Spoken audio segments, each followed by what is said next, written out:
Bueno, perfecto, entonces. Bueno, buenas tardes. Bien, bueno, buenas tardes a todos y a todas. Vamos a dar inicio a este tercer encuentro de este seminario. Y respecto de aquellos que es su primer, digamos, encuentro, contarles que este seminario tiene lugar en el marco de un proyecto de investigación entre el Instituto de Expresión Visual y el Instituto de Ciencias Jurídicas de la Universidad Nacional de San Juan, y que ha contado con la participación en carácter de expositoras de referentas de la materia que nos convoca, como son Jimena Trompeta y Andrea Cuarterolo, que han expuesto en los primeros encuentros, así también como y miembros del grupo de investigación respecto al cual se inserta este seminario, que son Cristina Posleman, y que hoy también van a estar exponiendo en la jornada de la tarde de hoy. Como dije entonces, hoy vamos a recibir a dos de sus miembros, que son Isabel Rostaño, que va a contarnos sobre su tema de trabajo, que se titula Intersecciones posibles entre cine silente y pintura, relecturas a partir de la idea de identidad nacional. Y también va a exponer Carla Grossman, que también es integrante de este grupo de investigación, cuyo trabajo se titula Cine como aparato ideológico. También comentarles con respecto a las preguntas que una vez que ambas terminen de exponer, se va a abrir un espacio de debate en el que ustedes van a poder formular las preguntas, pero también a lo largo de las exposiciones, si tienen algunas preguntas, vayan anotándolas en el chat. Yo voy a estar atenta y voy a ir anotando las preguntas para luego formularlas una vez finalizadas las exposiciones. Así que bueno, siéntense libres una vez que finalicen las exposiciones de abrir los micrófonos y hacer las preguntas que quieran. Sin más, paso a presentar entonces a nuestra primera expositora. Ella es, como dije, Isabel Rostaño, profesora y licenciada de Artes Visuales en la Universidad Nacional de San Juan. También ha sido becaria CICITCA por la Universidad Nacional de San Juan. Actualmente se desempeña como docente e integra diversos equipos de investigación, y es nuestra codirectora en este proyecto de investigación, en cuyo marco se inserta el presente seminario. Así que Isa, te cedo la palabra y muchas gracias. Bueno, muchísimas gracias Lucía por la presentación y a quienes están presentes en esta jornada. Bueno, estoy nerviosa obviamente, así que voy a ir bajando de a poquito las revoluciones. Espero ser lo más clara posible en esta exposición y bueno, que sea interesante la propuesta. Bueno, antes que nada, y para ser muy sintética, pero quisiera de manera más coloquial comentarles un poco, digamos, el interés de esta presentación. Ante todo, siempre me interesó articular de alguna manera lo cinematográfico con las artes visuales y las plásticas, digamos, que es mi ámbito de pertenencia. En este marco, digamos, de lecturas y de interpretaciones sobre las regulaciones, y encontré en Nobleza Gaucha, digamos, como uno de los primeros focos de interés, por varios motivos. En principio un poco la representación y el uso que se hace del paisaje natural, digamos, local. Es algo que me interesa, digamos, por fuera de lo cinematográfico. Siempre la pintura de paisaje es algo que me apasiona y me gusta, me seduce mucho. Entonces, primero y principal, digamos, caí por ahí. Pero después, obviamente, fui profundizando las lecturas y las interpretaciones, y bueno, todos sabemos, digamos, que es un referente importantísimo para el cine argentino silente. Y bueno, también un poco la disponibilidad de lecturas, precisamente, es lo que me ha permitido conocerla más e interiorizarme un poco de qué se va tratando. Así que muchos de esos estudios e investigaciones obviamente las he volcado en este ensayo que propongo para este encuentro. Obviamente algunas otras cosas quedarán afuera, no se puede atender todo, pero bueno, me valgo entonces de muchos estudios, sobre todo Andrea Cuarterolo, que es una de las que más lo ha trabajado, digamos, como material. Y bueno, y después también me parece que es una película que, más allá de que tenga su remake en el 37, es una pieza completamente, digamos, la del 15, la del 37, más allá de la sonoridad. Y también en su versión actual, digamos, por haber sido recuperada y restaurada, esta restauración de de su aspecto sonoro, que en realidad es como una reinterpretación que se ha hecho de la película, digamos, de una pieza completamente nueva, por lo que no se ha recuperado la sonoridad de la película. También ya me parece que juega como una pieza totalmente contemporánea, digamos. Es como una pieza que ha viajado, digamos, en la temporalidad de distintos puntos, y bueno, me parece muy atractiva en ese sentido. Bueno, entonces partí, ¿no? Voy a compartir pantalla como para ya ir mostrándoles la presentación. Ahí lo ven, ¿no? ¿Ven toda la pantalla? Supongo. Sí, perfecto. Creo que tengo que ir acá.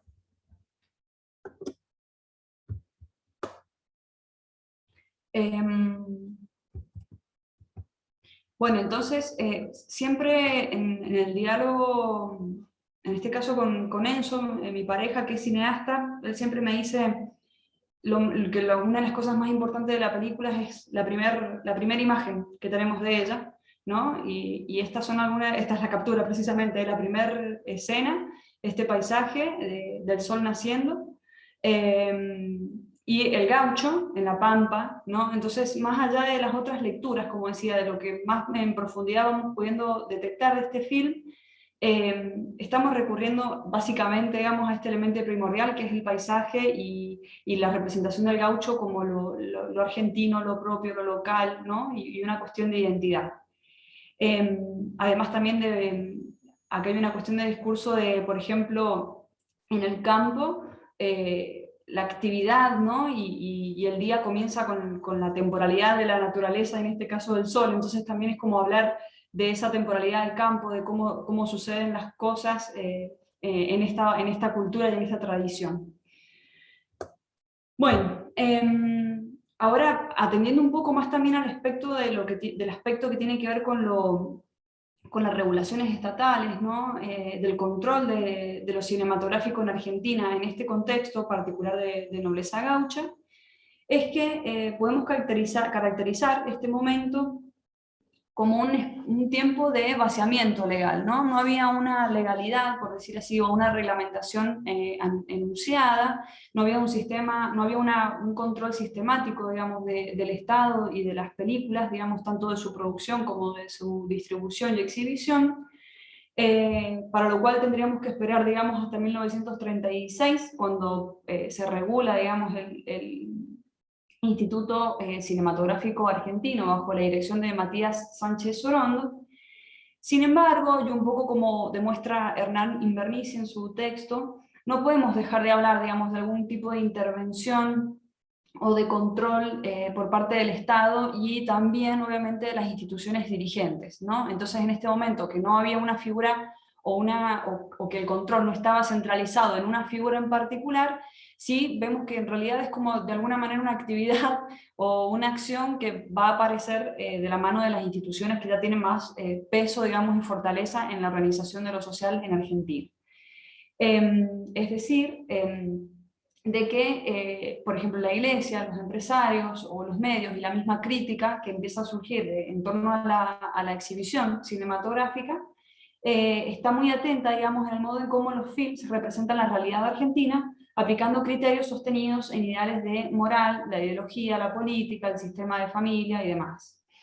Entonces, podemos decir que en este sentido, digamos, y esta evolución y desarrollo exponencial del campo de producción cinematográfica, que tiene bastante aceptación, digamos, por parte de la sociedad, motivaron, obviamente, algunas críticas negativas hacia algunos films, incluso la censura,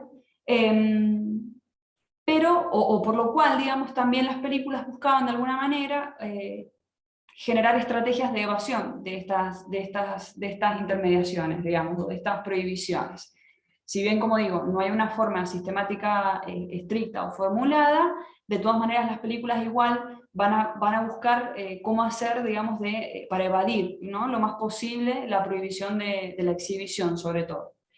Entonces, en este caso, lo que yo me pregunto, digamos, o infiero, es que precisamente una de estas estrategias que le van a permitir a la cinematografía saltear estas dificultades, o las posibles dificultades, y a la vez, digamos, sentar sus bases en nuestra sociedad y capitalizarse como un campo de producción específico, sería buscar correspondencia discursiva entre sus guiones con lo que sería el proyecto político, ¿no? En el sentido de construcción de una identidad nacional. El contexto social fluctuante de la época a causa de los movimientos migratorios, combinado con los festejos por el centenario de la patria, entiendo entonces que hizo que esto condujera los caminos de la representación hacia temas históricos, costumbristas o de tradición, inspirados en obras literarias del siglo pasado o también contemporáneas a su tiempo, ¿sí? En este tiempo, las ideas entonces sobre identidad y ser nacional se vieron fomentadas mediante acciones tales como la educación pública, el servicio militar obligatorio, el diseño urbano, la liturgia patriótica y la pedagogía de las estatuas, confirma Marcela Herrera. Y tenemos entonces estas acciones, como digo, que vienen o que son propiciadas por las instituciones, otras instituciones en la sociedad, digamos, del marco político y estatal, que venían sucediéndose desde fines del siglo XIX, son las que van justificando, ¿no?, la formación, digamos, de esta necesidad de formar la idea de una identidad nacional. La educación pública, por ejemplo, la ley 1420 se aprueba en el 1884, la ley del servicio militar obligatorio en 1901, estas situaciones, digamos, en las dos presidencias de Julio Roca, por ejemplo. Y la pedagogía de las estatuas tiene que ver con la instalación, ¿no?, de estatuas sobre figuras importantes en nuestra historia, en la ciudad, a la vez que el diseño urbano estamos hablando de lo que tiene que ver con el proceso de modernización del país, que está mirando, ¿no?, los modelos europeos. Entonces, más allá, digamos, de la idea europea, es cómo eso se traslada en Argentina. Pero bueno, son todos estos aspectos, ¿no?, los que van forjando o estimulando la necesidad de generar un sentido de identidad. Obviamente, entonces, los ámbitos artísticos se incluyen en esta movilización generalizada y haciéndose eco de aquellas ideas, en muchos casos fueron referentes importantes en los que se aunaba esta pedagogía, ¿no?, de lo nacional con el valor artístico. La producción cinematográfica obviamente se vale entonces de este contexto para hacerse de su lugar en la sociedad y posicionándose como herramienta dirigida a enseñar lo nacional. Muchos films proponen una recuperación de la tradición como vía para lograr la consolidación de una identidad nacional, sostiene Andrea Cuarterot. Justamente en un contexto donde se buscaba homogeneizar el naciente y dispar conglomerado criollo inmigratorio y lograr una unidad patriótica visible tanto para los habitantes del país como también ante el escenario global. Obviamente que en este contexto entonces estamos también ante un escenario propicio para configurar y potenciar la idea de un cine nacional. Entonces hablamos de un cine, digamos, de una producción artística creciente, pero va a ser precisamente de la mano de esta intencionalidad de generar también un cine con identidad nacional. Frente también a las exhibiciones, a las numerosas exhibiciones de materiales extranjeros, ¿no?, foráneos, acá en las salas acá en Argentina. Entonces, lo que serían las primeras exploraciones en el campo de la cinematografía, de la mano de Eugenio Pi, Max Glucksmann, Eugenio Cardini, pasando por el registro, por ejemplo, de cirugías que hacía Alejandro Posadas, o las filmaciones de noticiarios y algunos documentales de ciertos hechos y sucesos de la época. En menos de 10 años, esto pasaría a transformarse en un cine con argumento ficcional, gracias, por ejemplo, a la serie que realiza Mario Gallo, inspirado en hechos y personajes de nuestra historia. Y siguiendo lo que sería el modelo film de arte, ¿no? Sin embargo, estos resultados, que a decir verdad poco deberán a los modelos extranjeros, digamos, por la evolución, digamos, con la que se trabaja, el estreno de Nobleza Gaucha realmente es una bisagra, hay un antes y un después de esta película, ya que constituye el primer intento por organizar una industria cinematográfica local, demostrando que se puede convertir en una actividad, ¿no?, rentable en sí misma.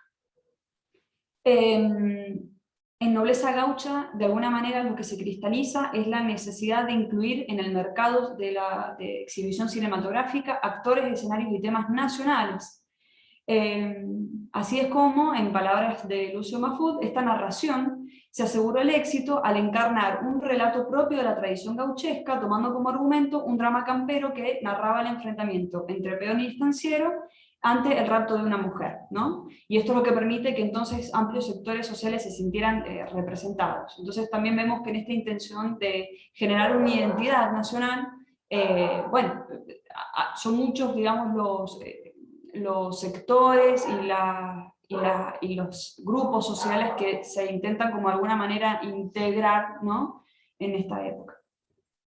Entonces la exhibición de Nobleza Gaucha produce las primeras impresiones y comentarios sobre una formación de un cine nacional. Incluso José González Castillo expresa que, tanto como en el Teatro Nacional, la cinematografía argentina debía, apartándose de influencias o aspiraciones ajenas, comenzar por el gaucho como síntesis de lo genuinamente nuestro. Ahí estamos hablando, ¿no?, de una imagen, digamos, de cómo el cine nacional tiene que, o según estos comentarios, anclar, digamos, su imaginario en ciertas figuras, ¿no? En este caso sería la del gaucho, por ejemplo. Bueno, otras lecturas contemporáneas afirman, ¿no?, la motivación por parte de otros cineastas a realizar cintas nacionales, lo que explica esta retroalimentación, perdón, entre política social o proyecto político, ¿no?, que es lo que decía al principio yo, con el discurso nacional, cinematográfico a favor de una construcción del sentido de identidad nacional. Entre ellas podemos mencionar, no sé, Flor de Durazno, por ejemplo, que también es una película que se graba en exteriores, en localizaciones del interior del país, y, o sea, también trabaja un poco como Nobleza Gaucha esta cuestión de lo rural y lo urbano, pero en vez de ser la pampa, en lo que está centrado es las sierras, ¿no?, de Córdoba. Entonces es otra vista, digamos, del interior del país. O El último malón, que es otro, digamos, otro contexto geográfico, ¿no?, también. Bueno, en el caso de la plástica, para este contexto también, ¿no?, se hace eco de estos fundamentos, y es también las lecturas de las cuales que recibimos, digamos, de parte de los teóricos y de la historiografía que se ha realizado sobre el arte y la plástica en Argentina, ¿no?, de cómo en este contexto también, digamos, está la preocupación de generar un arte netamente nacional. Entonces, podríamos, digamos, generar un puente entre la plástica y el cine, formado, digamos, formulado bajo estos ideales, que podríamos pensar que no está revisado o leído previamente, ya que, por lo menos desde este trabajo, he encontrado muy pocos antecedentes, digamos, sobre lecturas que intenten dialogar estas dos disciplinas o áreas. Entonces, sí podemos pensar que el modo, digamos, de generar un diálogo sería a partir de pensar la atmósfera cultural que engloba a estas disciplinas, generando una discursividad estética propia de la época que deberíamos atender y comprender y de alguna manera reconstruir, entendiéndola como un aspecto indispensable, ¿no?, en la reconstrucción historiográfica tanto de la plástica como del cine en Argentina. Entonces, sin intenciones de ser, de decir más de lo que debo, digamos, sí el deseo de este ensayo es de alguna manera significar una contribución, una lectura que contribuya a estos estudios, y pensar en cómo entonces describir el sentido de lo nacional en términos netamente estéticos, ya sea desde la construcción que de ello se hizo tanto en la imagen en movimiento como en la imagen fija plástica, ¿no?, de la pintura de ciertos artistas. Entonces, bueno, a esta elección que he hecho, ¿no?, del film de Nobleza Gaucha, perdón, me retildé con la presentación. Acá está, no estoy tan lejos. A esta lectura que propongo del film de Nobleza Gaucha, quisiera sumar, ¿no?, a las lecturas de algunas pinturas, el encuentro, al menos la disposición y verlas dispuestas, digamos, en un mismo plano, digamos, en esta conjunción, para encontrar, digamos, elementos que aparecen como marcas comunes entre dichas producciones. Pero también, obviamente, encontrando algunas disidencias o diferencias que son propias del cruce entre modos de producción, distribución y consumo distintos, ¿no? Y en este sentido, creo que tenemos que recaer en algunas lecturas que son básicas, digamos, y muy comunes, pero que son líneas fundamentales para comprenderlo. A ver, esperen un ratito que me fui para abajo acá en el texto. También porque entiendo que el público que digamos que estamos acá presentes, no todos provienen del ámbito de las plásticas, ¿no? Y de la cinematografía, los estudios en cine, entonces por ahí pueden haber desconocimiento de algunas de estas teorías, digamos, o de estas lecturas e investigaciones previas. Antes que nada tenemos que pensar, digamos, a la producción cinematográfica como como heredera, digamos, o una continuidad, digamos, con respecto a la formación y al origen de la fotografía, ¿sí? Y respecto al origen de la fotografía, Giulio Calvargan, un historiador italiano, que se encarga, digamos, de hacer un análisis generalizado de la historia del arte moderno, plantea un poco la relación, digamos, de cuáles fueron algunos de los primeros, de las primeras problematizaciones, digamos, en torno a la pintura, de la función de la pintura en la sociedad, cuando surge la fotografía. Walter Benjamin también hace, digamos, sus apreciaciones al respecto. Y lo que, por ejemplo, Walter Benjamin comenta es que si bien había formas de reproducción previas a la fotografía, ¿sí? Y de hecho se hacían reproducciones de las pinturas mismas en óleo, digamos, y con esas técnicas, digamos, tradicionales, todas eran reproducciones manuales, entonces implicaban, digamos, cierto esfuerzo, digamos, o una condición diferente de lo que vino a proponer la reproductibilidad o la reproducción técnica por medio de la fotografía, ¿sí? Entonces, aquí hay un quiebre también, ¿no? Así como decía yo en Nobleza Gaucha, hay un antes y un después. Bueno, con la fotografía también existe un antes y un después para el pensamiento artístico, digamos, en general, aunque también Walter Benjamin se refiere a que no, digamos, la fotografía es crucial, digamos, en el modo en cómo la pintura debe transformarse, pero también la pintura le debe a otra situación previa a la fotografía, digamos, sus replanteos, que tienen que ver con el modo en que es recibida o cómo la pintura llega a ciertos espectadores, ¿sí? Previo a la fotografía está la formación de los salones y las primeras galerías, entonces empieza a haber una espectacularización, digamos, de la obra, o la obra empieza a llegar a mayor público de lo que antes pasaba, ¿no? Y sucedía, que era a un público mucho más restringido y aristocrático. Entonces ya hay como una ampliación, digamos, del espectro al que puede alcanzar la pintura, pero bueno, la fotografía obviamente lleva a un número exponencial, digamos, la capacidad de difusión de la imagen.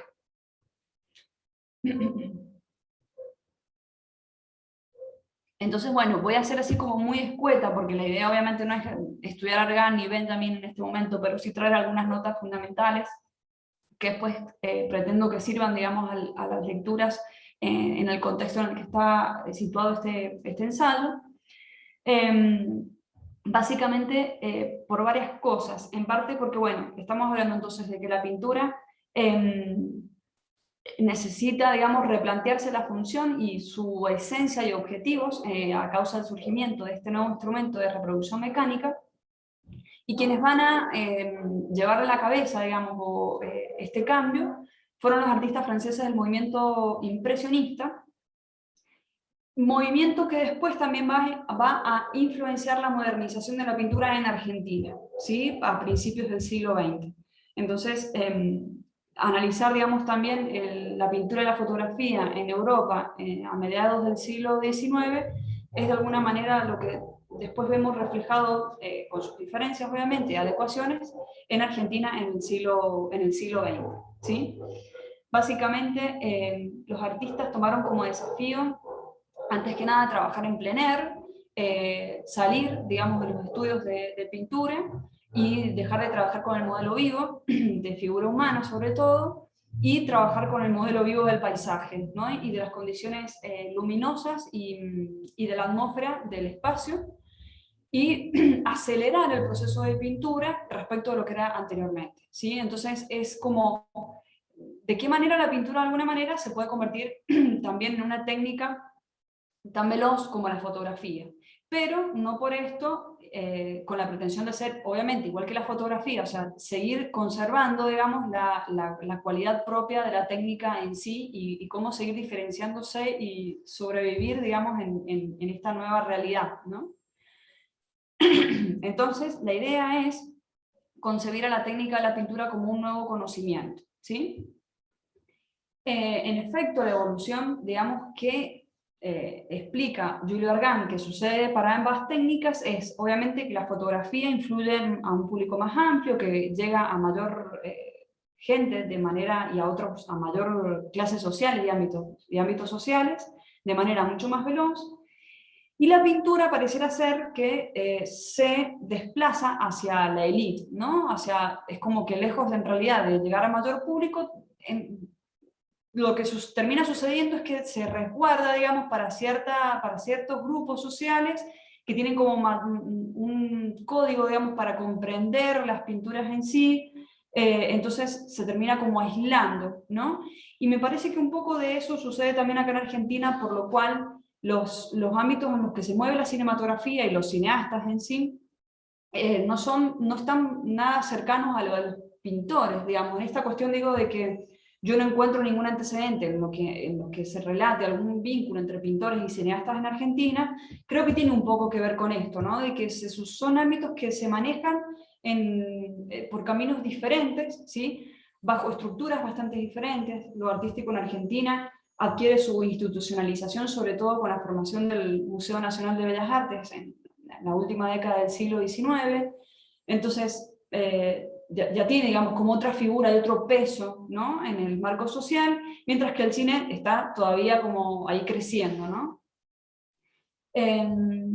Bueno, y por otro lado, entonces, alimentando, digamos, estas reflexiones con lo que reflexiona Walter Benjamin en su artículo, la obra en la época de su reproductibilidad técnica, lo que se refiere es precisamente que este carácter aurático de la obra, ¿no? De la cuestión del original y de la unicidad de la obra de arte, con la fotografía entra en crisis, pero no solamente porque una pintura pueda ser reproducible fotográficamente, digamos, entonces puede llegar a las masas, sino porque en realidad lo que está pensando Walter Benjamin es que la interrupción de la fotografía en la historia tiene que generar, o genera, indudablemente, una transformación del carácter global del arte en sí.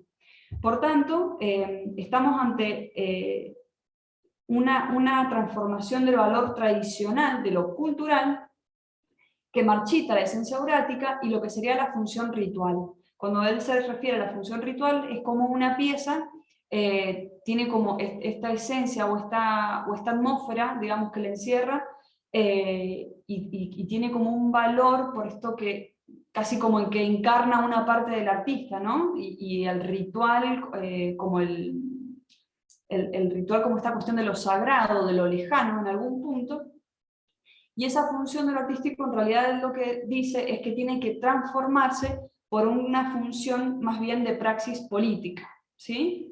Entonces la pintura no viene a representar alguna inmediatez, digamos, o alguna imagen. La pintura o el arte en general no estaría en la sociedad para solamente representar, sino para hacer reflexionar y poner en práctica, digamos, un discurso político, ¿no? Entonces, por ejemplo, en el caso de los artistas argentinos plásticos y lo que vemos en el cine de Nobleza Gaucha es este compromiso, ¿no? Lo que decía al principio, de cómo el ámbito estético se vincula con este proyecto de formación de una identidad nacional. Entonces es cómo hacer de estos discursos una praxis cargada de este otro sentido social, ¿no? Y político, que englobe y en el cual se vean representados, ¿no? Socialmente las partes. Bueno,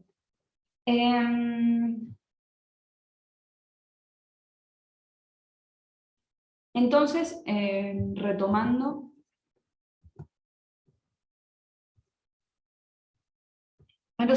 ahora el análisis puntual de las obras, ya dejando por un momento aparte el análisis de estos autores, es posible detectar entonces que las cosas, como decía, en Argentina acontecen más o menos bajo estos parámetros, pero obviamente que la diferencia tiene que ver con que, bueno, es Argentina, no es Francia, no es Europa, digamos, las situaciones son distintas, y, por ejemplo, la urgencia de pensar un cine o un arte nacional no está sucediendo en el pensamiento de los artistas impresionistas, ¿no? O en las primeras fotografías. Entonces vemos que más allá, digamos, de que se trasladen estas problemáticas a la construcción de estas estéticas y de las discursividades en Argentina, están fuertemente tamizadas o atravesadas por esta otra situación social, ¿no? Que termina a dar como motivo o encuadre general a estas producciones o realizaciones artísticas. Bueno, después tenemos que, entonces, en Argentina, mientras se va sucediendo la historia del cine argentino y vamos teniendo el origen, digamos, en conformación del cine argentino, notoriamente de la mano del desarrollo de la fotografía, ya que la mayoría de los inventores y pioneros de este séptimo arte provenían del medio fotográfico. En el caso del campo de la plástica, también se comenzaba a gestar un cambio generacional de la mano de artistas como Martín Malarro, y quienes formaron el grupo Nexus, anunciando el rechazo hacia un naturalismo cosmopolita del siglo XIX y señalando una modernización del arte. En este sentido, tomar el paisaje como punta de lanza para instalar un nuevo discurso. De modo que entonces vemos que aquellos debates, los que me refería en el caso de Jules Organ y Walter Benjamin, que definieron entonces las relaciones entre pintura, fotografía y cine, tienen su versión en el relato de nuestra historia artística.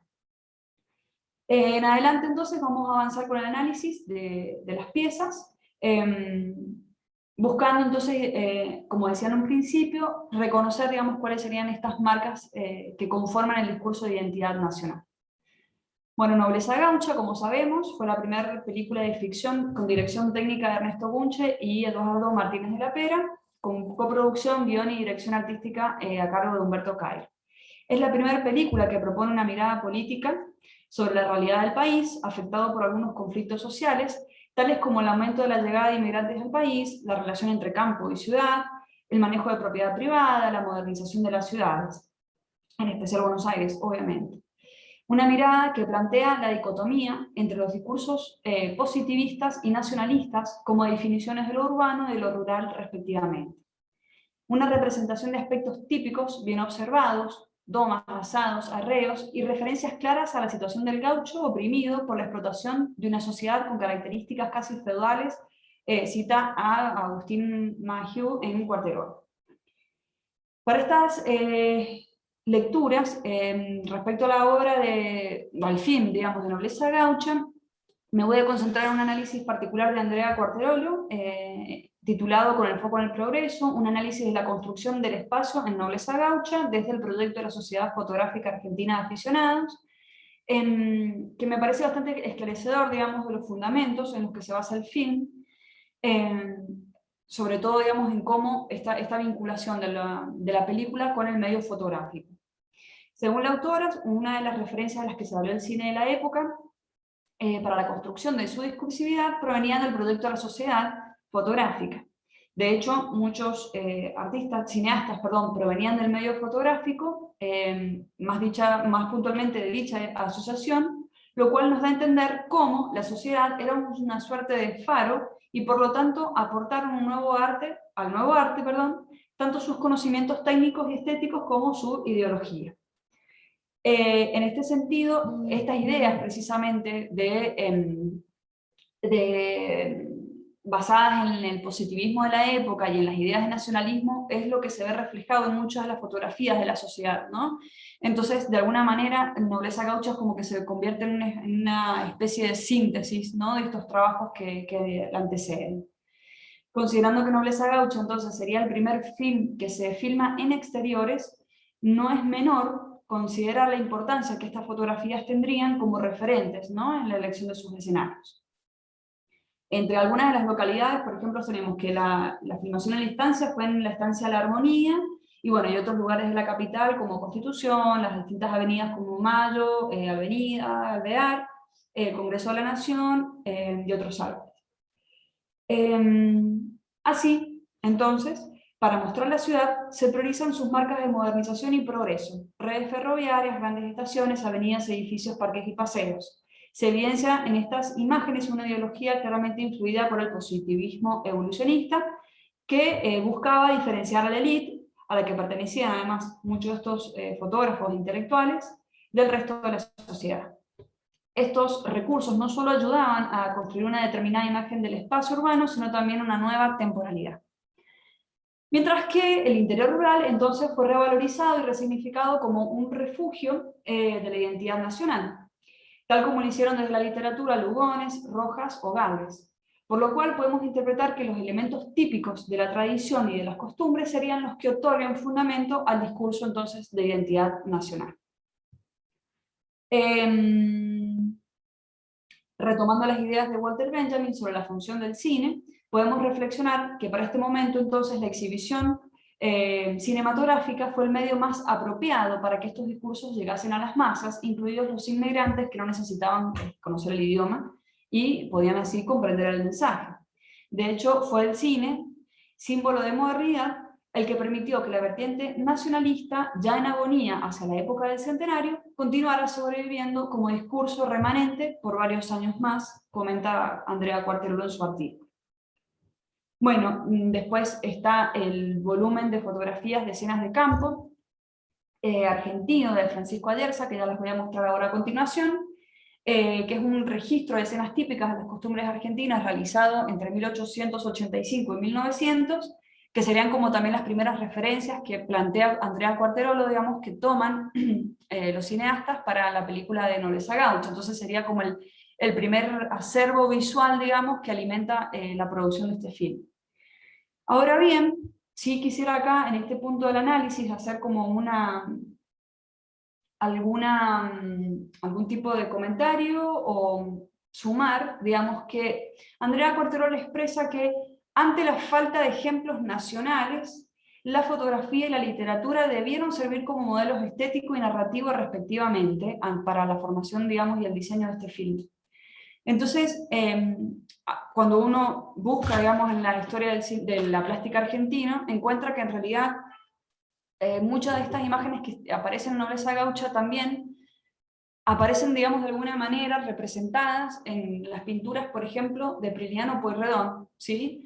Un artista que trabaja en la segunda mitad del siglo XIX, es un artista argentino, entonces, digamos, conoce la cuestión de lo local, digamos, lo vive desde pequeño, más allá de que viaja y se forma incluso en Europa, vuelve a la Argentina, digamos, y en este sentido muchos autores se refieren digamos, a la necesidad de que para hablar de lo nacional, quien lo esté diciendo sea un nativo, digamos, una persona argentina, ¿no? Y no un foráneo. Entonces, también me pareció interesante, digamos, sumar a este análisis entre fotografía y cine que plantea Andrea Quarterolo, que en realidad esta ausencia o falta de ejemplos nacionales, en realidad no es que no sería real, porque quizás también la circulación precisamente de las obras de Priliano Pueyrredón no serían tan accesibles por las condiciones en las que me refería anteriormente, pero bueno, sí existían, sí las hubo,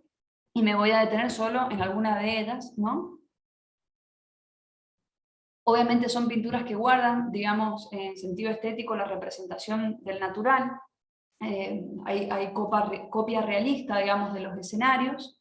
Estos sí no son pinturas hechas a plein air, como hacen los impresionistas, son pinturas trabajadas en estudios, digamos, de trabajo. Pero vemos, digamos, cómo está representada la cuestión de lo típico, ¿no? El paisaje, la presencia del paisaje como entorno principal, ¿no? Donde se concentran estas figuras, y cómo se destacan los ropajes, qué tipo de animales, cuáles son los instrumentos o los elementos típicos, incluso la arboleda, digamos, también como un alto en el campo, digamos, que viene a congregar a este grupo de personas. Acá adelante, por ejemplo, no sé si ven el cursor del mouse, pero entre estas dos figuras, ella tiene un mate, sostiene un mate, ¿sí? Entonces también está como la idea, ¿no? Acá hay también como otro guiño a otro elemento típico, digamos, de la cultura y de las costumbres, ¿no? del país. Acá está el asado, ¿no? Citado en esta imagen del análisis de Andrea Quarterolo, obviamente no hay insisto, no he encontrado como exactamente las mismas, lo cual sí pasa entre la foto y el cine, ¿no? Acá no hay un asado representado, pero quiero decir, esta cuestión de el grupo de personas, digamos, y estas situaciones, el detalle de estas situaciones que van sucediendo, ¿no? Entre una y otro ejemplo. Roberto Amigo, que es un historiador de arte argentino, comenta incluso que esta serie de imágenes, ¿no? Que realiza Prilidiano Pueyrredón, se advierte que la nación moderna posee en el mundo rural el reservorio de una imaginada identidad argentina, ¿sí? O sea que, digamos, la construcción de esta discursividad que Prilidiano Pueyrredón está realizando es lo que va a servir, ¿no? para las sociedades en el siglo XX repensar y reconstruir lo que sería una identidad argentina, ¿no? Bueno, entonces estamos frente a un antecedente, en este caso, no solamente o puramente estético-visual, pero sí ideológicamente importante, con miras hacia la construcción de la identidad.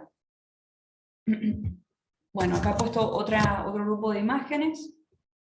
En este caso, bueno, la pintura se llama En el Corral, ¿no? Y además una cosa que me parece muy interesante en la obra de Prilidiano Pueyrredón, respecto a estas lecturas con lo cinematográfico y con la imagen en movimiento, que compositivamente son imágenes que tienen, quizás la anterior no tanto, es más estática, pero fíjense acá el movimiento, digamos, que genera las posturas, ¿no? Las figuras, cómo están tomadas como captadas en este momento, en este instante de movimiento, digamos, y de acción, que realmente parecen capturas de pantallas de películas, ¿no? Uno podría como imaginar cómo continúa, digamos, de alguna manera esta imagen, o al menos es lo que el cine ha hecho en nuestra cabeza, no sé. Bueno, y después otras citas, digamos, otros discursos que están presentes en el caso de Nobleza Gaucha, como por ejemplo el tema del rapto, ¿no? Y la cautiva, que son relatos que se han desarrollado obviamente en la literatura argentina decimonónica, pero también, como digo, en la pintura. Digamos, la literatura ha servido de referente para ambos discursos, el cinematográfico, pero también obviamente para la pintura. Bueno, y por último, estamos ya situándonos un poco más de nuevo, digamos, en las primeras décadas del siglo XX, y contemporánea a la realización de Nobleza Gaucha, y ya con este análisis termino. El grupo Nexus sería uno de los grupos que congregaría a los artistas que, así como en Francia, digamos, los impresionistas movilizaron el cambio y la transformación de la pintura, en el caso de Argentina, quienes participaron del grupo Nexus realmente fueron los que llevaron la modernización de la pintura acá en Argentina. De todas maneras, si bien se sitúa su origen más o menos en el 1907, a partir de una exposición, bueno, son grupos más que se diluyen más rápido, digamos, o no están como tan cerrados como podríamos pensar, no sé, en las vanguardias europeas o el mismo impresionismo, digamos, o sea, y es un programa, digamos, que atraviesa a los artistas prácticamente en toda su obra. Entonces tenemos obra del 1918 como obra del 36 o del 40, del 50, digamos, con las mismas búsquedas, digamos, ¿no? Entonces lo sitúo obviamente en el contexto de la realización de Nobleza Gaucha, pero bueno, si uno busca, digamos, encontraría pinturas de Fernando Fader que siguen teniendo el mismo sentido, hasta más avanzado en el tiempo.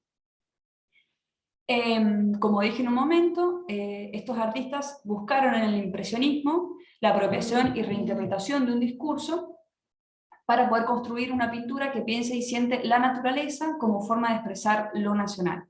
La naturaleza, y no tan solo la naturaleza, porque vemos también cómo, por ejemplo, Fernando Fader, que él viaja, digamos, a Córdoba y vive un tiempo ahí por recomendación médica, por situación de salud. Él es uno de los que más representa, digamos, el paisaje, el natural y algunas escenas típicas, digamos, del interior, de algunas figuras típicas. Cesáreo Bernardo de Quirós también lo va a hacer, pero por ejemplo Pío Collivadino es más del registro de la ciudad y de lo urbano, ¿no? Y de la modernización también de la ciudad, ¿no?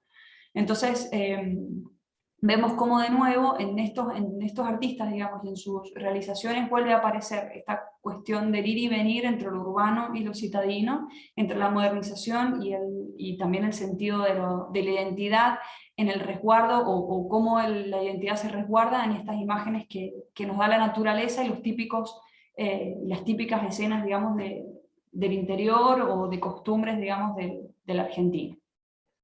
Bueno, listo, voy a cerrar el análisis en este punto. No sé cómo estoy con el tiempo, igual Lucía, vos me vas a decir.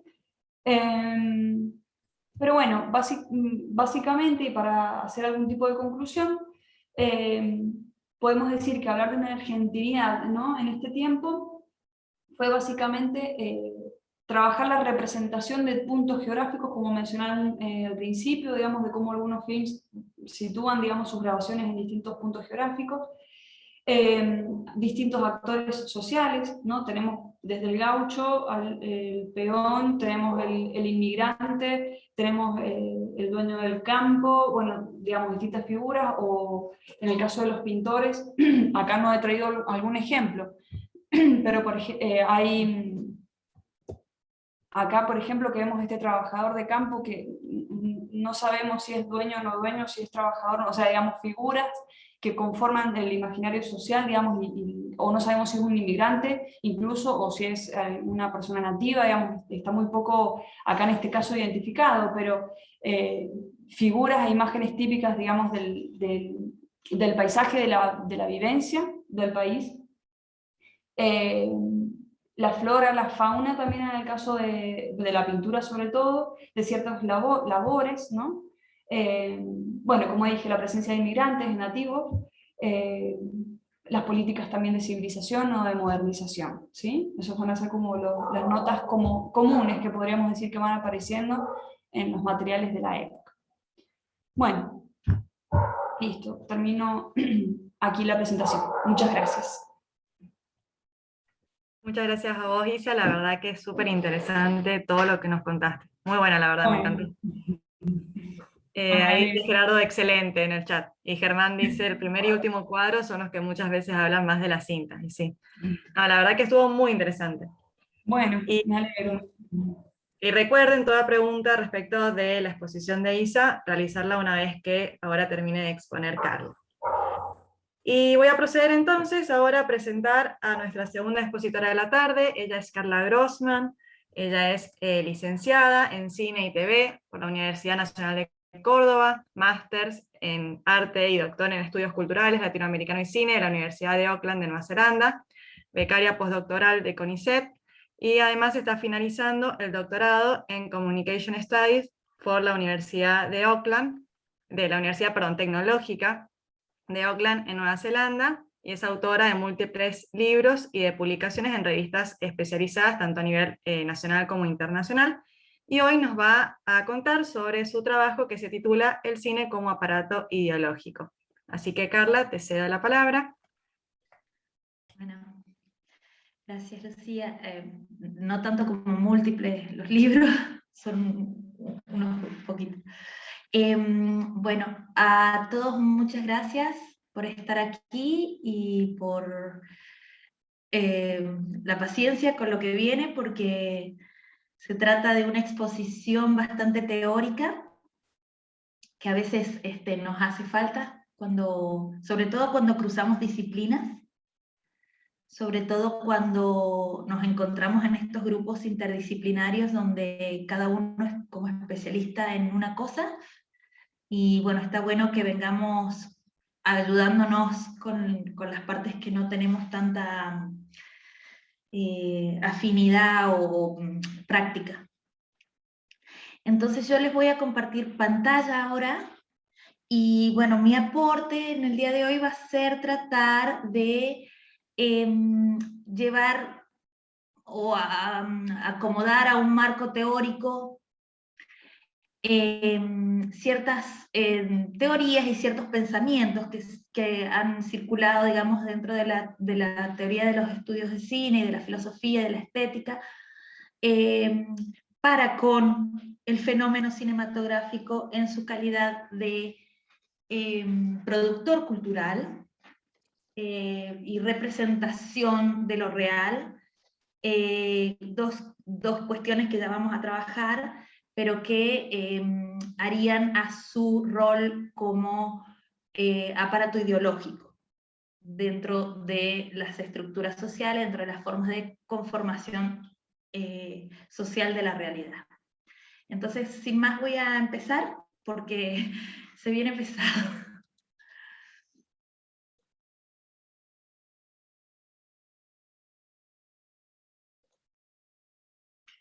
Bien. ¿Lo pongo así o lo pongo en full screen? Lo pongo en... No, sí, agrandalo. Con F5 lo haces la Sí. pantalla completa. Ahí está.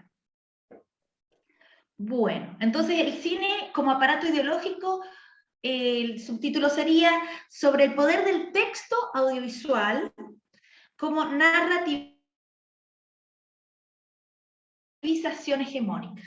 Ay, quiero sacar esta barra para leer.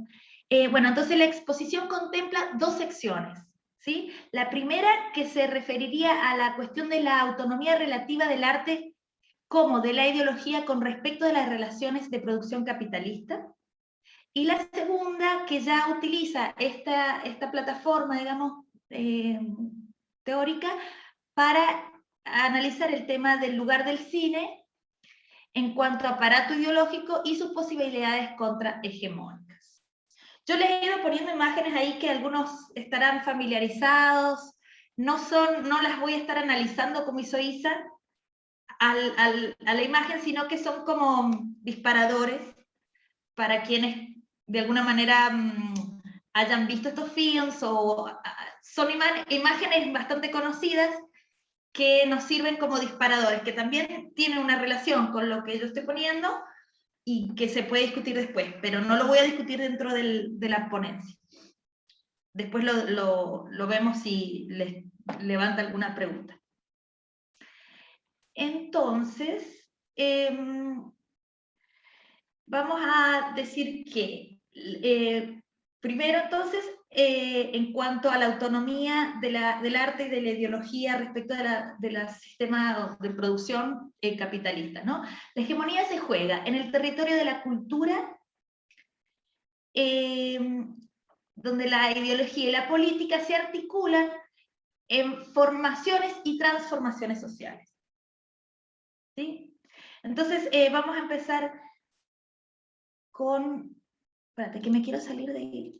Ahí está, genial. Entonces, el capitalismo avanzado, que más o menos los teóricos, sobre todo de la posmodernidad, lo están categorizando así como capitalismo avanzado, se contaría desde más o menos 1914, que sería el comienzo de la Primera Guerra Mundial, y casualmente, o no sé, ya me dirán los que plantearon este proyecto, es el comienzo de la era que ustedes estudian, que nosotros estudiamos dentro de este grupo de investigación, ¿no? Entonces, en el capitalismo avanzado, ¿cuál es la característica más importante, digamos, cultural, que lo domina? Sería que se opera una forma de dominación totalizante que involucra más directamente la conciencia y la vida imaginaria de los sujetos. Eso en contra de lo que sería, digamos, anteriormente el concepto del capitalismo como una explotación de los recursos del trabajo y de recursos materiales y de lo que serían las grandes expansiones coloniales, sino que en este momento ya está consolidada las colonias, los colonialismos ya están en marcha, las colonialidades también en ciertos países, en muchos de ellos. Entonces lo que en este momento pasa es que el capitalismo pasa a dominar desde otro lugar, más desde el lado de la imaginación y de la conciencia, ¿sí? Entonces aquí una de las industrias que más crece y que no es azaroso que lo haga, es que es la industria cultural, como dice Adorno y Horkheimer en 1944, la industria cultural crece como una instancia decisiva de interpelación ideológica hacia la subjetivación y el reconocimiento de la hegemonía burguesa, como los sujetos que participamos de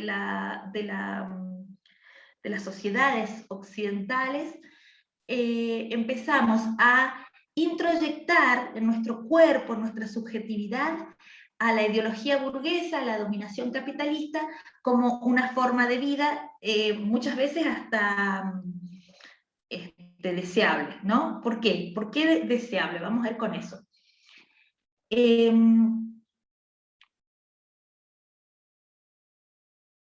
Entonces, podemos revisar lo que dice Althusser, que la ideología es anterior a los individuos. Es lo que convierte a los individuos en sujetos y ellos no pueden resistir a la ideología, o sea, la ideología no puede ser resistida por ellos. Vamos a descomprimir esto y prestemos atención un poco a esta imagen que está allí, sugiriendo algunas cosas. Para Louis Althusser, en 1970, la ideología es la relación imaginaria de los individuos con sus condiciones de existencia. Entonces, ¿cómo es que nosotros comenzamos a imaginarnos parte de este mundo de sentido? Y cómo es que introyectamos estas ideologías que ya parecen estar predichas antes de nuestra propia existencia. Una respuesta la podría dar Paul de Man, que entre sus estudios y ensayos entre 1970 y 83, dice que la ideología es una propiedad del lenguaje, más específicamente de los aspectos tropológicos, es decir, figurativos del lenguaje. Es la interpretación de la referencia como si fuese el fenómeno. Y esto es importante en un momento donde la imagen y donde el lenguaje, donde los discursos empiezan a dominar a partir de las industrias culturales nuestras conciencias y nuestras formas de entender la realidad, que luego se convierten en verdades y luego se convierten en realidades compartidas, y eso llega hasta el mundo mismo de las leyes, para ir al punto de encuentro con este grupo de investigación. Entonces, el lenguaje se está jugando en el campo de la cultura, ya no como parte de la superestructura, sino como parte del campo de batalla de la propia lucha de clases. Esto de decir que es simbólico, un campo de batalla simbólico, no lo hace menos material, y ya vamos a ver por qué. Cómo es que se va materializando este lenguaje que ya lleva la ideología encima y se va introyectando en nuestro cuerpo, ¿no?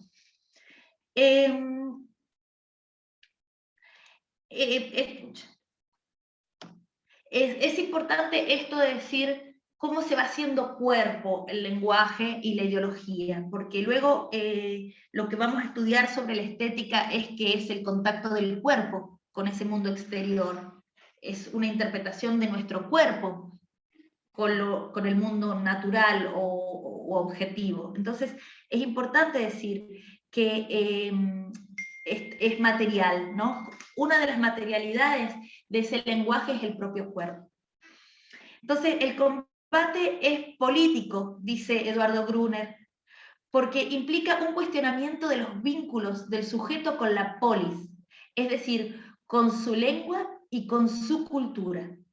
¿Sí? Entonces, cuando hablamos del lenguaje artístico, por ejemplo, no nos importa tanto aquí ese arte que se puso como embanderado, o si fuese, por ejemplo, el formalismo ruso, estos artes que de alguna manera ya se promulgaban con una agenda política, sino vamos a estudiar qué pasa en el lenguaje artístico que genera esta puesta en cuestión de los vínculos del sujeto con la polis, con la lengua y con la cultura, ¿no? ¿Dónde vamos a develar esa ideología que nos es dada y en la que queremos denunciar o cuestionar o proponer una alternativa?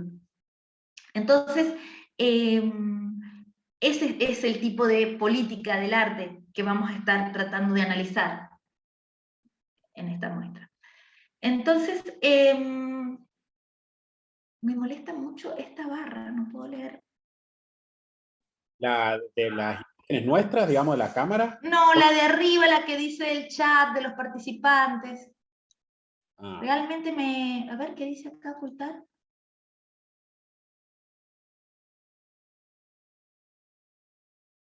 A ver, no. Lo voy a tener que achicar, chicos, porque si no, no estoy pudiendo leer. Espero que no les resulte demasiado incómodo.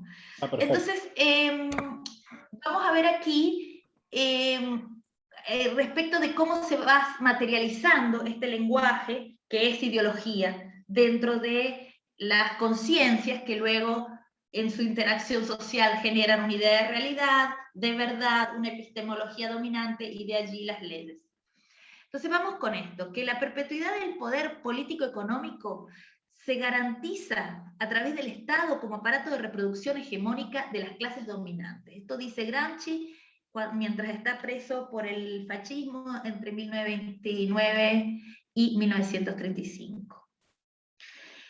A esto, que es denso y es riquísimo y es la base de todo lo demás, le agrega Althusser en 1970 que nuestros valores, deseos, preferencias nos son inculcados desde prácticas ideológicas que constituyen la subjetividad individual. Estas prácticas se operan a través de una serie de instituciones. Estos son los aparatos ideológicos del Estado, ¿sí? Que incluyen al sistema moral, donde podríamos encontrar la familia, las normas sociales, la iglesia, el sistema de la comunicación y el sistema de la educación. Entonces, nuestra interacción como sujetos a esa ideología, es decir, nuestras prácticas culturales, nuestras conductas, tomas de decisiones, leyes y regulaciones, genera una idea de verdad epistemológica que justifica que dichas normas sociales se repitan a través de los mencionados aparatos ideológicos del Estado, de reproducción ideológica, logrando la formación de nuevos sujetos socializados que en su interacción misma, en su vida, vayan reproduciendo, perpetuando este sistema de relaciones de poder. Entonces lo que tenemos es que al final es una serie de discursos en pugna, una serie de narraciones, una serie de interpretaciones de lo real que va directamente al lenguaje, ¿sí? Desde donde se va a edificar esa ilusión de lo real. Entonces el lenguaje así se va haciendo cuerpo de los sujetos y del cuerpo social. Entonces, este sería ese lugar de supremacía que tiene la cultura en el ejercicio de la hegemonía, ¿no? O sea, que la hegemonía ya no se juega en las trincheras, donde, digamos, estamos peleando en un campo de batalla, sino que la trinchera es cultural y se hace por lo que Gramsci llamaba la guerra de posición. Es ir tomando posiciones dentro de estos aparatos ideológicos del Estado, donde poder permear con otras ideologías estas mismas prácticas sociales que son las que reproducen el relato del poder. Entonces la ideología vendría a ser una red discursiva que se introyecta en la psique del individuo de una manera ubicua, de una manera sutil, de una manera casi inconsciente, generando subjetividades adeptas y reproductoras al poder. Esto es lo que Jason Reed en 2003 ha llamado la micropolítica del poder. Esta micropolítica entra a la vida subjetiva desde el campo cultural, movilizando ¿qué cosas? La esfera emocional, la instintiva, la perceptual y las creencias de los sujetos. Entonces, aunque esta transmisión ideológica sucede constantemente, y como ha dicho Althusser, no se puede historizar, si tuviésemos que hacer un estudio diacrónico de cómo se va pasando la ideología al lenguaje, del lenguaje a la conciencia, etc., un ejemplo muy bonito podría ser lo que propone Jameson en El inconsciente político, su libro de 1981, que es maravilloso, que lo ha descrito como un acto simbólico de narrativización de un discurso ideológico en el inconsciente político. Entonces, ese proceso de narrativización ideológica de un texto discursivo dentro del inconsciente político, esa operación que la realiza el acto simbólico, es lo que se podría decir que es el estatus mítico de lo estético. Mítico en el sentido que genera algo nuevo y que da una explicación a ciertas situaciones o razones de ser o status quo o formas de vida vigente, que sería, digamos, el mito, ¿no? El mito explica por qué se vive de una u otra manera y por qué o de dónde surge esa forma de vivir. Entonces, ese es el estatus mítico de lo estético. Jameson propone que el acto simbólico interviene entonces en dos momentos fundamentales de la introyección o corporización del relato del poder. La textualización ideológica, donde sería lo que sería el discurso del poder que se disputa la hegemonía desde el terreno de lo ético, ¿sí?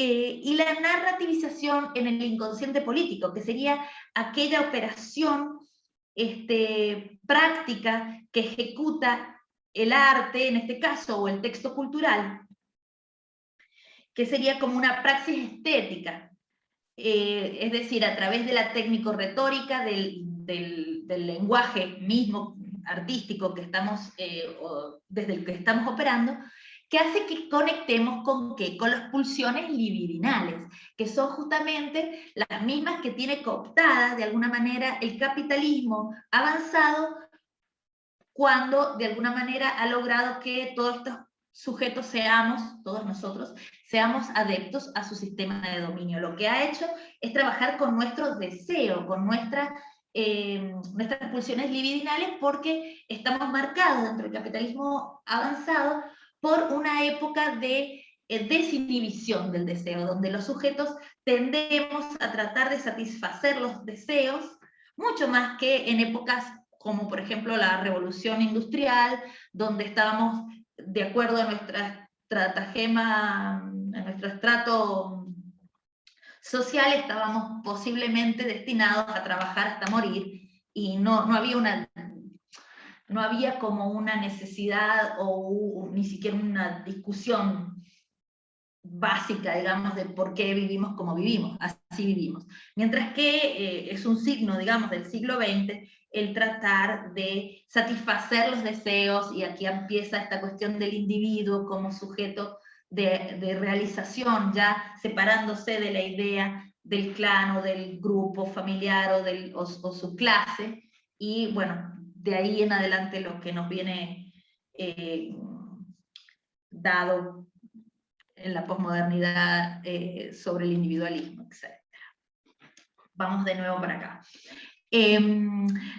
Entonces, en este caso, desde el punto de vista del acto simbólico, ¿sí? Ya vemos que el arte, como en su lugar de acto simbólico, es una mediación simbólica que no solamente está representando la realidad, sino que la está constituyendo, ¿sí? A partir de tener un lenguaje que está entrando en un estado, digamos, de la psicología de los individuos, que luego ellos mismos hacen realidad en su consenso social de la realidad.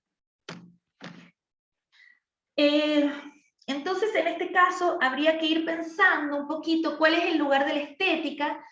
Rancière está tratando hace bastante de volver a la estética su estatus de autonomía y no de disciplina, digamos, secundaria, en el sentido de que la estética, como dice Susan Buck-Morss en 2005, no es el arte, no es el campo de la estética, no es del arte, sino de la realidad, de la naturaleza corpórea, de lo material, ¿sí? Entonces, esto es importante, porque, bueno, también lo dice Rancière, lo vamos a ver enseguida, que lo que es de la estética no es aquello de lo sensible, sino un sensorium. Eso lo vemos en un ratito. Pero es un sensorium que sería un aglomerado de las relaciones del cuerpo con sus construcciones psicosociales, desde donde también es posible entender las cuestiones del arte. Pero no es la cuestión de la estética un problema directamente relacionado con el arte hacia adentro, como en su autonomía, sino en su vivencialidad de la realidad. Entonces, vamos a seguir con el tema de la estética aquí con Buck-Morss. A partir de sus medios estéticos, el texto artístico, ¿sí?, logra acceder al deseo, como decíamos recién, a la emocionalidad, a la memoria, al miedo y a los impulsos de solidaridad de su receptor. ¿Por qué lo estético? Es aquello que le sucede al cuerpo cuando se pone en contacto con estímulos sensoriales, que lo atraviesan, llegando a lo sensible antes que a la razón, ¿sí? Entonces es como una vía contrahegemónica maravillosa, poderosísima, ¿sí? Porque donde el discurso ya ha puesto una agenda política, nosotros desde la emoción, desde el contacto con la memoria, desde el contacto con lo arquetípico, desde el contacto con lo sensorial, podemos movilizar cosas en los sujetos que generan otro conocimiento, que no es el conocimiento científico, sino que es el conocimiento de lo sensible. La estética no es el pensamiento de la sensibilidad, dice Rancière, sino el pensamiento del sensorium paradójico que permite, sin embargo, definir las cosas del arte, que era lo que decíamos recién. El sensorium sería la corporeidad y un sinnúmero de relaciones que se desprenden de ella en el campo perceptivo que hemos visto no se circunscribe al círculo de las artes, sino que se extiende en el conjunto de las esferas humanas, en particular en la sociopolítica, es decir, a la cultura en un sentido mucho más amplio. Entonces, el arte mismo sería ese dispositivo de exposición de este sinnúmero de relaciones, ¿sí? Esto se relacionaría también o conversaría con lo que Terry Eagleton ha dicho sobre el arte. Ha dicho que la obra de arte debe ser vista como un acto proveniente de una práctica a través de la cual un conglomerado de materiales heteróclitos, que serían un montón de cosas que tienen que ver con lo social, que las tengo anotadas acá. Estamos en la TES. Denme un segundo. Porque habla de cuestiones del lenguaje, de cuestiones sociales, de cuestiones... Entonces estos materiales heteróclitos, sí.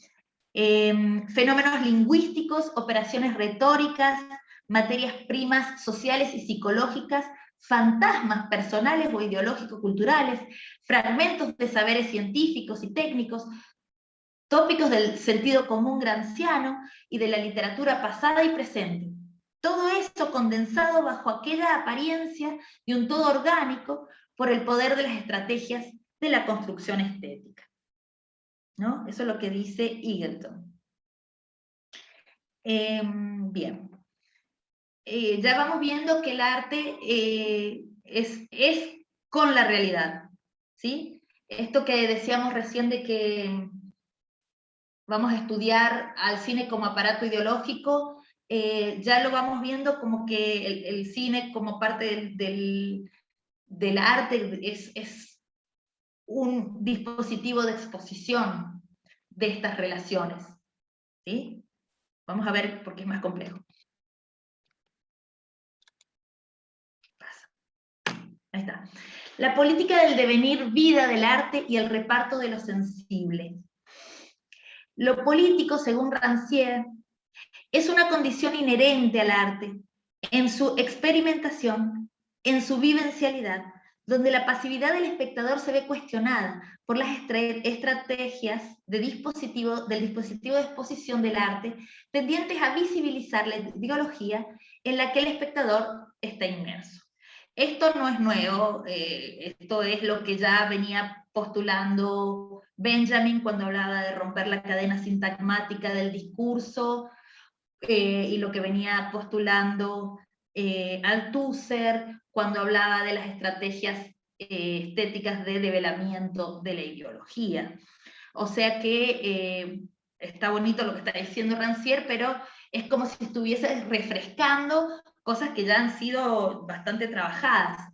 Lo que pasa es que él las opone a un momento de pensamiento analítico de la posmodernidad, donde parece que las discusiones se han caído de su politicidad. Entonces, que ya nada, que como todo es político, nada es político y todo es apolítico, ¿no? Como si no se pudiera hablar de una politicidad del arte, y eso es lo que él está tratando de traer aquí. La política consiste, según Rancière, en reconfigurar la repartición de lo sensible que define lo común de una comunidad y que introduce los sujetos y los objetos nuevos que antes no eran representados, es decir, hacer visible y audible lo que antes no era o no se representaba.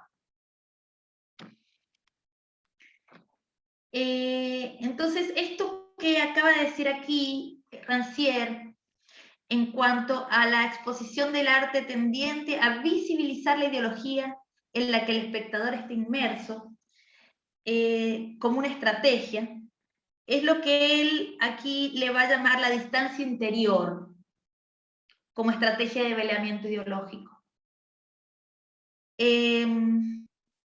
Entonces, esta distancia interior, y miren lo que les pongo aquí, está como si pudiésemos ver, si nos invitaran a ver cuál es el truco, ¿no?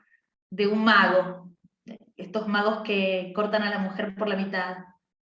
Si a nosotros nos invitaran a distanciarnos del miedo, de la fe, digamos, poética que le ponemos al acto de magia, y nos dejaran ver lo científico del asunto, ¿no? La plataforma, el mapa, esta cuestión de lo que está detrás de escena, de bambalinas.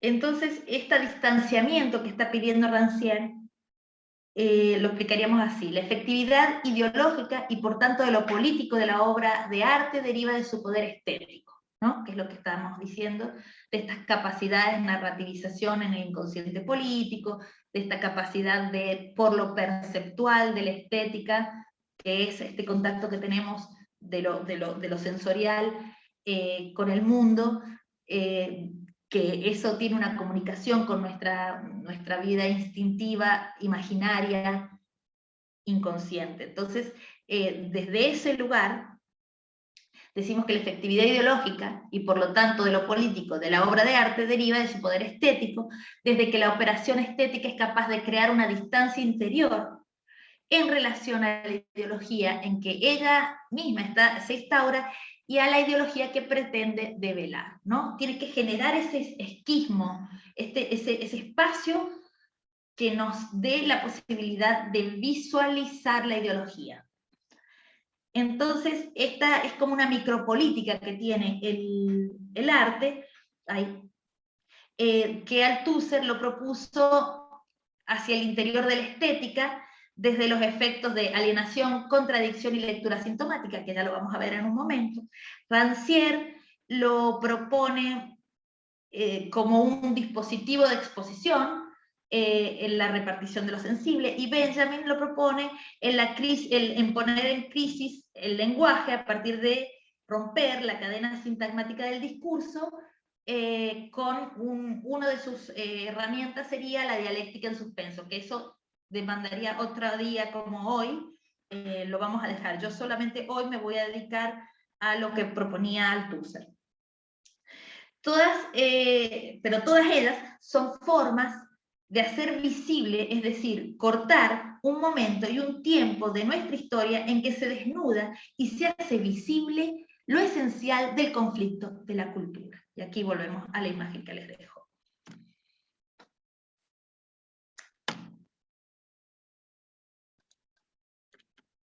Bueno.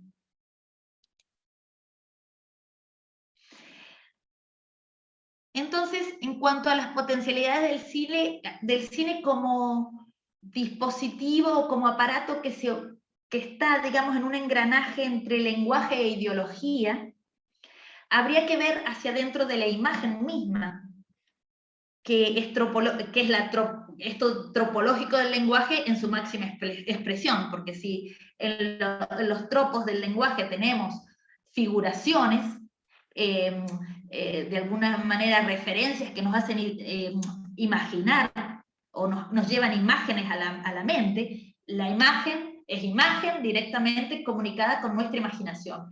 Allí hay un nivel de iconicidad mucho mayor que la lectura de un tropo. Entonces, veamos, ya que el cine trabaja con la imagen, veamos hasta qué punto llega eso. La imagen posee un poder simbólico en un sentido sacro, dice Regis Debras en 1994. Es una relación sacra que no es litúrgica, sino en lo sacro que tiene que ver con la reunión de lo colectivo en una identidad común.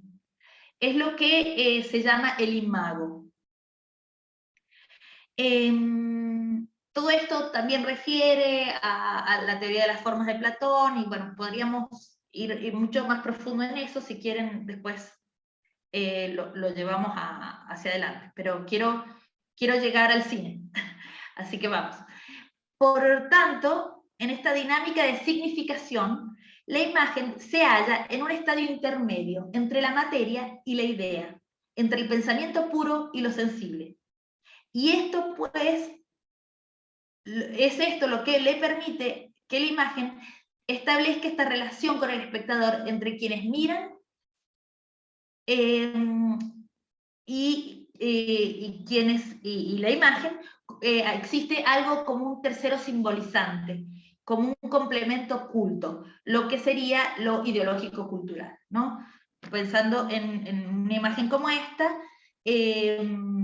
tenemos que es un imago, que es un ícono, pero ese ícono se erige porque nosotros le tenemos puesto una carga ideológica cultural y que a muchos de nosotros nos representa en lo emocional, en lo cultural, en nuestras adhesiones políticas y en nuestras cuestiones nésicas, ¿no? En nuestra inserción como sujetos históricos y con memoria. Entonces todas estas cosas empiezan a revolucionarse dentro cuando existe esa imagen con esa potencialidad para constituirse en un imago del grupo. Y ese es el tercero simbolizante, ¿no? Esa potencia es lo tercero simbolizante. Bueno, entonces vamos ahora a concebir lo que es la teoría del aparato, que es un concepto crítico propio de los estudios cinematográficos de los años 70, que se va gestando con las teorías de Edgar Morin del 56, de Jean-Luc Comolli y Jean Naronby del 69, se nomina como tal a partir de los trabajos, los estudios de Jean-Louis Baudry, luego Althusser, también es contemporáneo, Christian Metz, y de allí en contemporaneidad, nada más que desde un territorio más político, concretamente político, desde la guerrilla cultural real, y desde poner las manos desde la realización, tanto como desde el ensayo, y desde una postura postcolonial, regional y geopolítica, que fue, digamos, el nuevo cine latinoamericano, tenemos autores también en Latinoamérica que trabajaban estas problemáticas del cine como aparato ideológico burgués o del capitalismo, en los tratados de la estética del hambre de Glauber Rocha, el cine y el subdesarrollo de Fernando Birri, hacia un tercer cine, en el trabajo de Pino Solanas y Octavio Yettino, el cine imperfecto de Julio García Espinosa, y la teoría y práctica de un cine junto al pueblo de Jorge Sanginés, el boliviano. Entonces son menos conocidas y, digamos, vamos a trabajar teoría del aparato desde una perspectiva más eurocéntrica. Yo creo que hasta los nombran, porque cambiaron el juego. O sea, a Birri lo llevaron en andas en el Mayo francés por este tratado y por la hora de los hornos. Entonces, o sea, ya se convirtieron ellos en íconos o en referentes de un pensamiento contrahegemónico de la cultura. Por eso los he colocado todos juntos. Seguimos. ¿Me siguen? ¿Estoy en una cámara de eco? ¿Hola? No, te seguimos. Acá estamos. Ah, perdón, es que no los veo. Por eso. Si se durmieron me avisan. No, para nada. Entonces, ahora vamos con algunas de las cosas que se fueron edificando, digamos, en cuanto a conceptos para entender al cine como un aparato ideológico. Lo primero es el pensamiento de Christian Metz, que relaciona la imagen con lo imaginario. Entonces, el autor asocia la imagen y el imaginario como parte de una operación psíquica de idéntica naturaleza. Es decir, que la imaginación de un sujeto se compone por figuraciones mentales asociadas a imágenes mentales. El cine entonces representa una proyección de la realidad que el espectador introyecta a causa de una dicotomía creada por la presencia de la imagen cinematográfica y la ausencia del referente imaginado. Lo mismo que habíamos dicho que era el lenguaje tropológico desde Paul de Man, que había una confusión entre la referencia y el fenómeno. Aquí está mucho más tangible, que era lo que les decía recién. Es mucho más alto el nivel y el impacto porque es imagen con imagen con imaginario. El cine entonces representa una proyección. Así se realiza la operación simbólica en la que dos dimensiones de lo real toman contacto, la externa u objetiva y la interna o subjetiva. Así es como un contexto, lo social, tecnológico, situacional, biográfico o institucional, puede regular la relación ideológica entre la imagen y la subjetividad del espectador.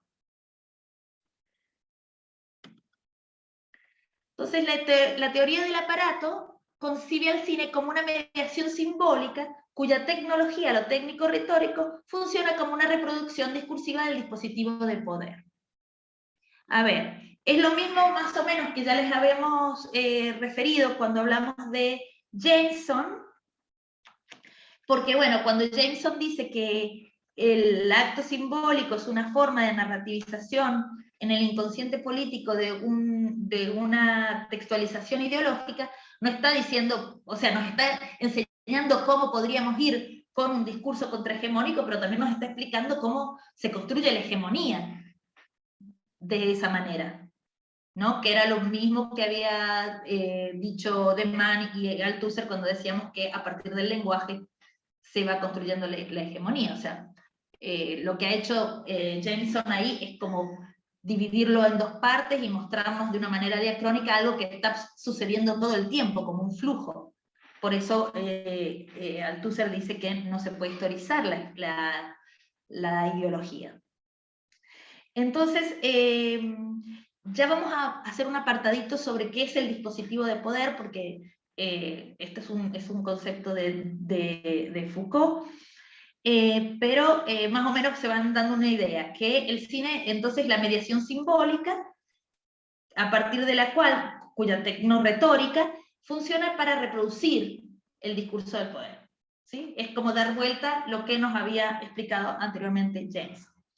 Entonces, según Commonly y Naronby, que están antes de que, digamos, esto se llame teoría del aparato, el grupo de elementos ideológicos asociados al contexto del film, que intervienen en la relación psíquica existente entre el trabajo cinematográfico y el espectador, generan un efecto de realidad que reproduce la ideología burguesa. Otra vez, tenemos que, si a la ideología ya la hemos representado en la realidad a partir de todo lo que conocemos, la ideología está allí. Si nosotros hacemos una representación realista de la realidad natural, lo que estamos haciendo es reproducir la ideología burguesa porque no estamos generando un distanciamiento, un espacio de quiebre para analizar cómo es que esta ideología está operando. La estamos reproduciendo, la estamos mimetizando. Es una mímica. Entonces, por eso, estos autores dicen, solo si el director desafiara esta representación de la realidad, estaría irrumpiendo el destino ideológico del cine. Entonces, esto no es solo cómo veremos aquello que se cuenta, sino también cómo se cuenta. Esto que hablábamos recién, si lo contamos de una manera, si vamos a contar, por ejemplo, las desventuras de una familia que cae en la pobreza por la desocupación o whatever, pero la vamos a contar desde una narrativa casi de la tragedia o de la narrativa tradicional americana, con personajes principales, con una función catártica, con una narración en 3 actos, con un principio, desarrollo y fin.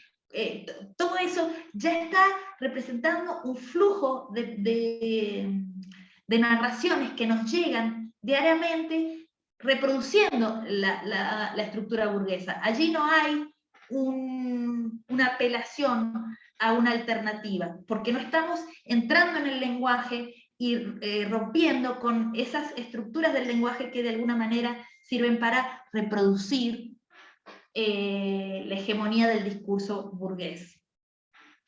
Entonces, allí es lo que ellos dicen, esto no es solo, como veremos, aquello que se cuenta. Está bien, estamos contando la historia de las desventuras, de la injusticia social, sino cómo se cuenta. Allí, en ese cómo se cuenta, es donde de alguna manera estaríamos perforando ese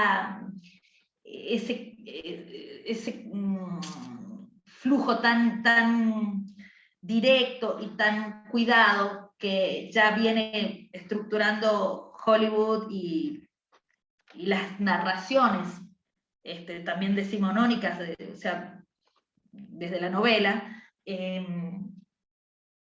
que ya vienen de alguna manera reproduciendo un sujeto burgués, una idea de individualidad, etcétera, etcétera. Entonces, no solo lo que se cuenta, sino cómo se cuenta. Sigamos con esto. Carla, discúlpame Sí. que te interrumpa, pero ya estamos casi en hora, por si podés ir cerrando. Sí. Bueno, entonces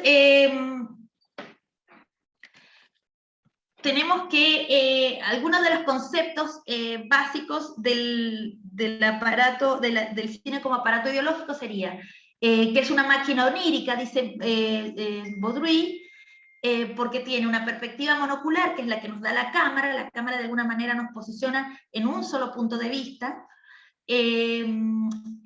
Todos los elementos que están puestos dentro de la sala cinematográfica, la oscuridad, la pasividad del espectador, la decisión de que lo que se cuenta no es nuestra propia acción, sino algo que nos viene, que nos llega de una manera reflexiva. y después que está hecho desde un punto de vista monocular, con una continuidad temporoespacial que se asemeja mucho a la realidad, porque está cuidándose cada uno de los elementos de la construcción narrativa en una narración tradicional del cine, tiende a tratar de replicar una unidad temporoespacial a partir del montaje sin un cuestionamiento de esa realidad.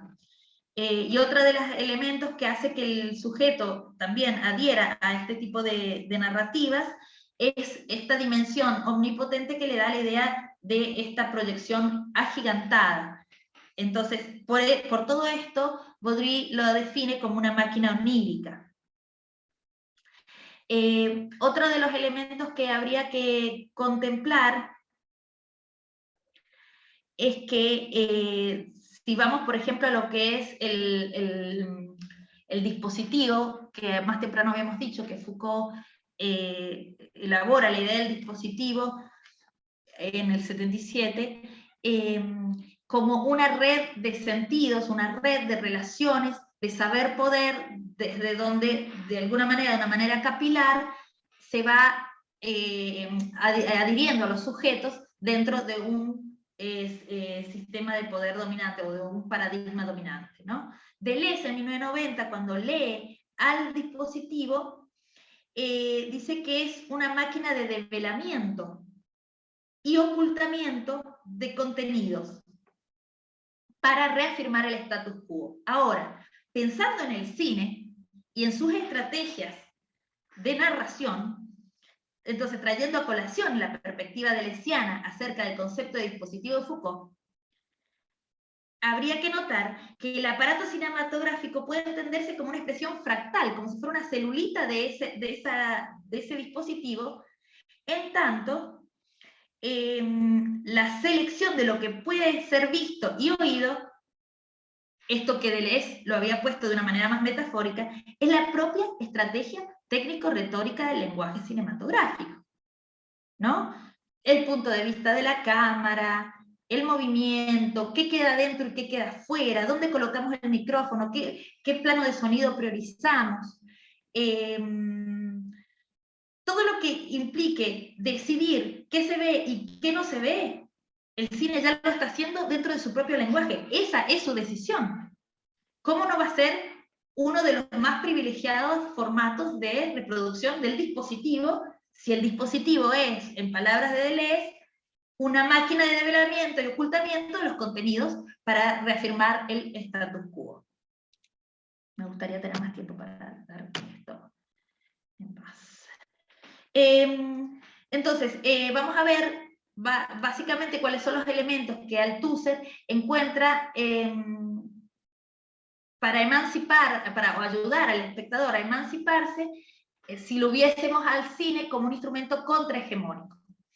Lo que Althusser propone al relato cinematográfico es que sea capaz de develar críticamente la ideología dominante que subyace en las construcciones psicosociales de la realidad que la reproducen y condicionan, la subjetivización de los individuos a un relato dominante. Y esto debiera suceder a partir de sus estrategias técnico-retóricas de puesta en crisis de su propio lenguaje, ¿sí? Ya no tratando de generar una continuidad, ya no ocultando que hemos ocultado cosas o que hemos seleccionado partes de la realidad para mostrar y otras no, o que hemos priorizado ciertos sujetos y ciertos sujetos han quedado fuera del cuadro. Entonces, esta crisis del propio lenguaje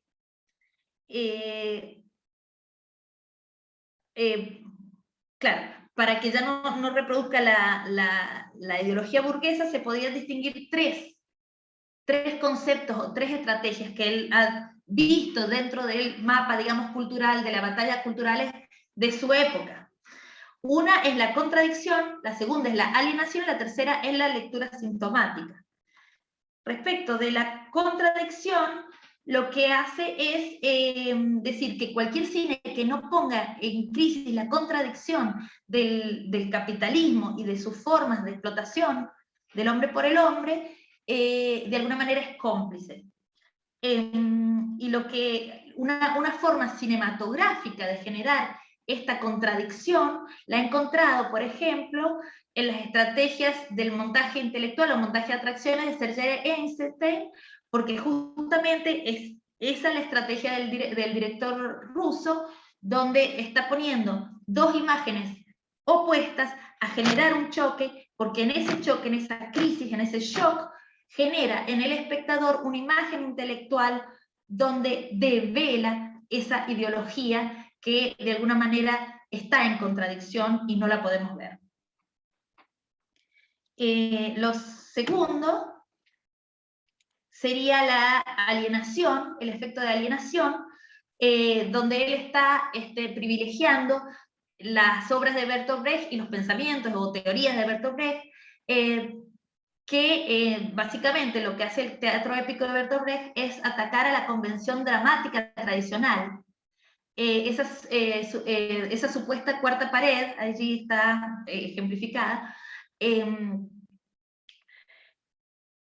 detrás de la cual aceptamos suspender nuestra incredulidad y hacer como si lo que viéramos fuera real, que básicamente es lo que de alguna manera consensuamos socialmente en la vida real.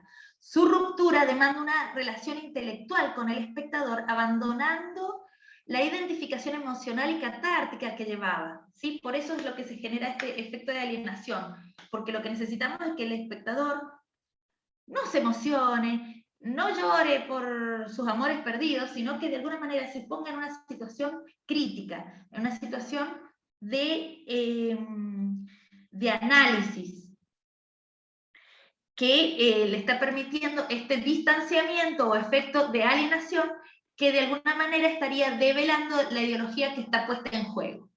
Chicos, disculpen la interrupción. Sí. Yo tengo que dejar de grabar. Yo propongo una cosa, continuar, queda poquito, ¿no es cierto, Carla? Yo veo ahí por la... Dos cosas. Sí, no, es que ya se hacen las 7:15, yo me tengo que retirar y soy la que está a cargo de la grabación. Necesito dejar de grabar y esto, en todo caso, lo continuamos, dejamos unos 10 minutitos el jueves que viene, no hay problema. Si nos queda todavía un jueves... No, bueno, listo, ya está, terminé. Bueno, voy a, si vos querés concluir acá, si no, no hay problema, lo continuamos. También, lo concluyo.